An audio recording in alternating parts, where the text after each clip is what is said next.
that's the reason why I really aligned with Nasheed on doing things differently, and that everything really is results oriented. It's not about getting paid to produce a PowerPoint and then pulling the parachute and leaving, which we saw happen with a lot of the organizations that I was in when I was on the West Coast, where you would see one of the big four show up and many months and many millions of dollars of people on a whiteboard showing up with a PowerPoint at the end doing a presentation, and then they're just gone, and everyone's like, why did we just spend all that money and hold up on our project while they were figuring out a way to finish their billing? And so we really wanted to be more oriented toward delivery of functioning systems. And functioning systems includes the organization of people, and having the right kind of training and organizational alignment that also aligned with the applications and software products that were there to support what they were doing.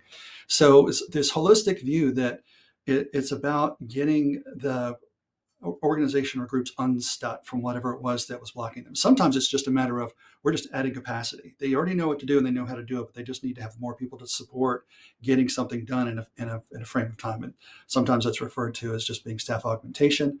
But even when you're doing a capital project that is like, this is new, and we just need to have a little bit more capacity to get things within a calendar frame.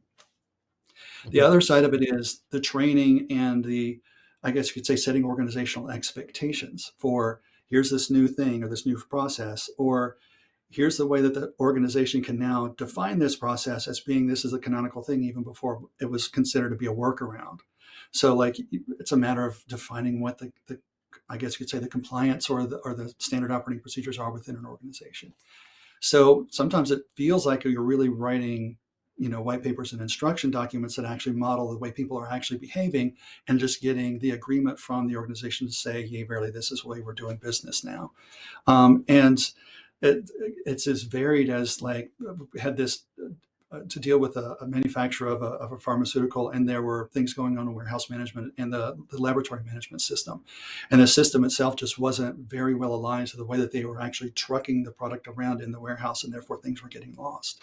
So we actually just changed the procedure and made sure that it aligned to the way that they were making it work on the floor, and getting all of the people up the chain to actually sign off on it, and eventually getting the FDA and DOJ to sign off on things. So um, it feels like sometimes when you're a consultant, it's a matter of just finding out what is the most critical blocking thing and get rid of it. And if it means carrying the garbage to the dumpster or to the recycling, that's what you're going to do.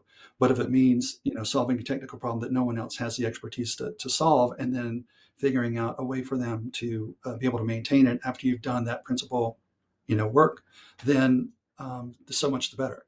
So we're very much about really hearing the problem and aligning to what the result they're really looking for. And sometimes that means also telling them that there may be things that they're hinting at that they don't really recognize yet. And that can be a process that requires some time. So the consultant sometimes is a little bit of a truth sayer, and sometimes just a technical resource. And it really just depends upon the need of who it is that's engaged them to do it.